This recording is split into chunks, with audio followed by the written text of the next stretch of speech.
নমস্কার। The power of astrology Sumanta G Chowdhury আমার YouTube চ্যানেলে আপনাদের সবাইকে স্বাগত। আমি এখন আলোচনা করব বৃহস্পতির ট্রানজিট নিয়ে। 2 জুন মাসের 2 তারিখ বৃহস্পতি বুধের ঘর মিথুনের ঘর ছেড়ে চন্দ্রের ঘর কর্কটের ঘরে কিন্তু ট্রানজিট করছে, অবস্থান করছে। যখনই কর্কটের ঘরে বৃহস্পতি চলে আসবে তখনই কিন্তু গজকেশরী যোগ সৃষ্টি হচ্ছে। ইম্পর্টেন্ট ফ্যাক্টর যেটা হচ্ছে সমসপ্তমী যে শনিকে দেখবে সেটাও কিন্তু পাওয়ারফুল। আমি পূর্বেও বহুবার বলেছি, আপনাদের নিশ্চয়ই মনে আছে। কেন আমাদের মকরের ঘরকে দেখছে, রিপ্রেজেন্ট করছে যে শনি, সেই শনির সাথে বৃহস্পতির পাওয়ারফুল ইম্প্যাক্ট ক্রিয়েট হচ্ছে। তার কারণ শনির যে নক্ষত্র পুষ্যা নক্ষত্র, অধিপতি গ্রহ শনি, সেই পুষ্যা নক্ষত্রে প্রবেশ করছে কিন্তু বৃহস্পতি। সুতরাং বৃহস্পতি এবং শনির মধ্যে এখনো কিন্তু ভ্যালেন্টাইন চলছে, আমি পূর্বেও বলেছিলাম। তাহলে এখন যদি কুম্ভ রাশি সাপেক্ষে আমি খুব ভালো মতন লক্ষ্য করি, তাহলে কুম্ভ রাশি সাপেক্ষে বৃহস্পতির এই ট্রানজিটটা 1 2 3 4 5 6 6 নম্বর ঘরে হচ্ছে। 6 নম্বর ঘরে বৃহস্পতির এই ট্রানজিট, 6 নম্বর ঘরে গজকেশরী যোগ সৃষ্টি হওয়া, 6 নম্বর ঘরে শনি এবং বৃহস্পতির পজিটিভ ইম্প্যাক্ট ক্রিয়েট হওয়া সার্ভিস হোল্ডারদের ক্ষেত্রে টেরিফিক সময় আসতে চলেছে, পদোন্নতির সময় আসতে চলেছে, মান মর্যাদা বৃদ্ধির সময় আসতে চলেছে। শত্রুরা বন্ধুর আকার নেবে, বন্ধুর রূপ নেবে, তাদের মধ্যে পরিবর্তন আসবে, এটাও লক্ষ্য করা যাচ্ছে। শনির কানেকশন বৃহস্পতির সাথে থাকার জন্য সাবঅর্ডিনেট সাপোর্টের জায়গাও মারাত্মকভাবে লক্ষ্য করা যাচ্ছে। কর্মক্ষেত্রে মান সম্মান বৃদ্ধির জায়গাটাও মারাত্মকভাবে কিন্তু লক্ষ্য করা যাচ্ছে। এবং প্রাত্যহিক জীবন ধারণে স্যাটিসফ্যাকশনের জায়গা, প্রাত্যহিক জীবন ধারণে ডিসিপ্লিন মেনটেন করার জায়গা, প্রাত্যহিক জীবন ধারণে dedication, devotion, determination, communication skill, এইগুলো প্রাত্যহিক জীবনকে স্যাটিসফ্যাকশন দান করবে, এটাও কিন্তু ডেফিনিট ভাবে বলা যায়।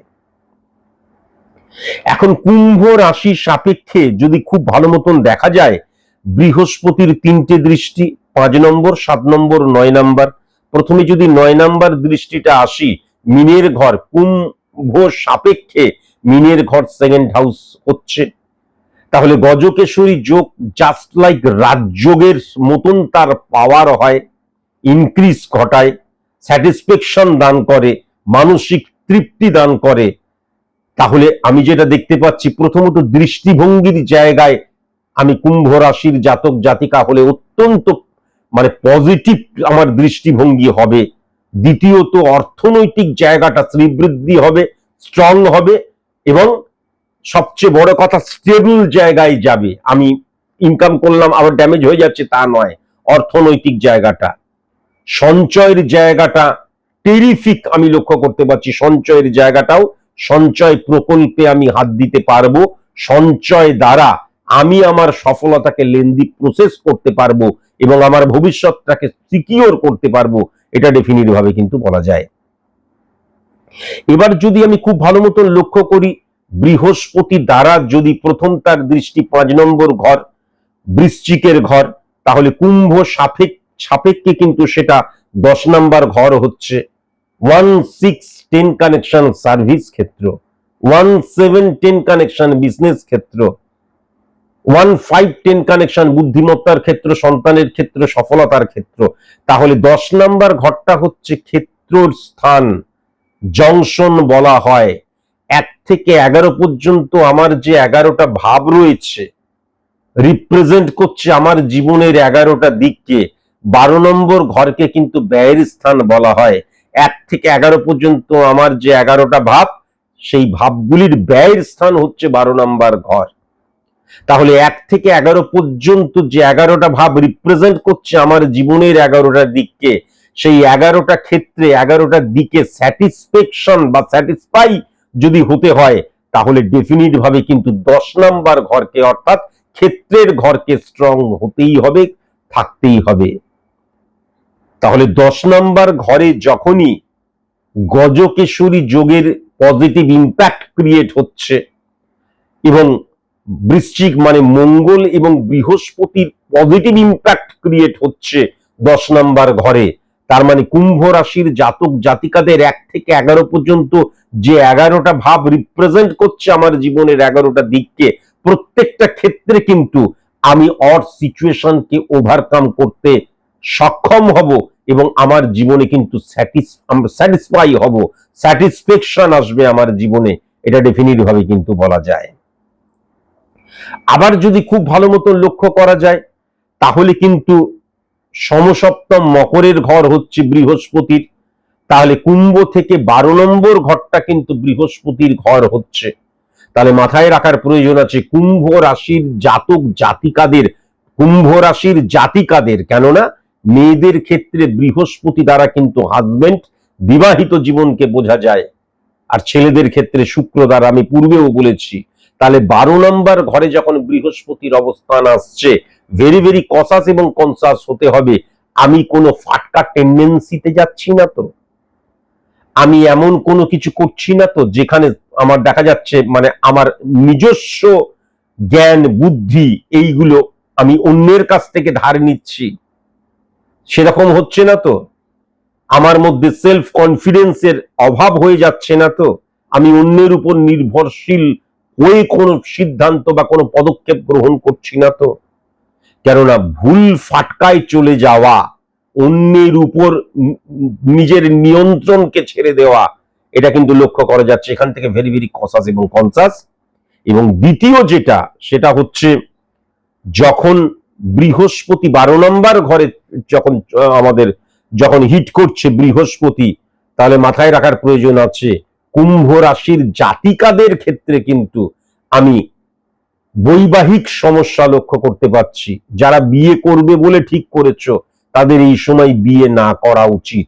যারা বিয়ে করেছো এবং নব্য বিবাহিত জীবন, তাদের ক্ষেত্রে হঠাৎ করে অসন্তোষ, হঠাৎ করে প্রবলেম ক্রিয়েট হয়ে যাবার জায়গাটাও আমি লক্ষ্য করতে পারছি। বিবাহিত জীবনে কুম্ভ রাশির জাতিকাদের ক্ষেত্রে কিন্তু প্রবলেম অ্যারাইজ করবে, সেটা কিন্তু পরিষ্কার আমি লক্ষ্য করতে পারছি।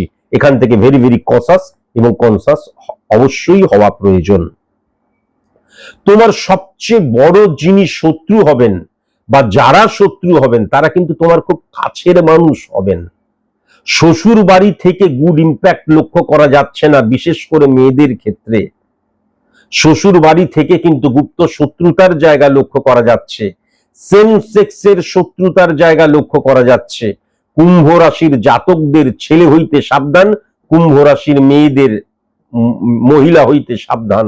সেম সেক্স কিন্তু সবচেয়ে বেশি আমার ক্ষতি করার চেষ্টা করবে, এটাও কিন্তু লক্ষ্য করা যাচ্ছে।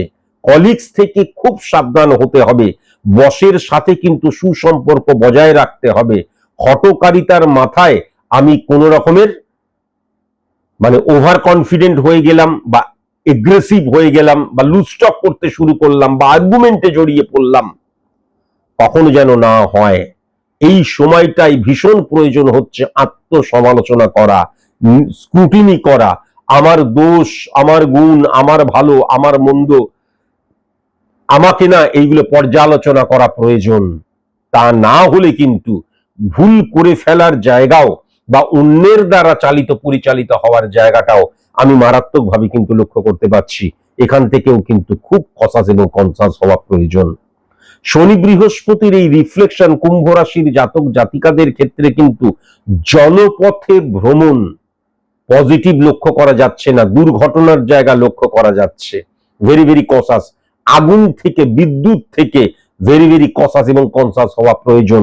এমনকি যে জলটা আমি পান করছি সেই জল পান করে মানে আমি যে জলটা পান করছি সেটা পানীয় জল তো, কেননা ডায়রিয়া, পেটের অসুখ, হ্যাঁ, তারপরে আমাদের মানে পটি নিয়ে প্রবলেম, পেটের অসুখ, মানে হজমের গন্ডগোল, গ্যাসের প্রবলেম, এইগুলো কিন্তু মারাত্মকভাবে লক্ষ্য করা যাচ্ছে। এখান থেকেও ভেরি ভেরি কসাস এবং কনসাস অবশ্যই হওয়া প্রয়োজন। আজকের মতন এইটুকুই, নমস্কার।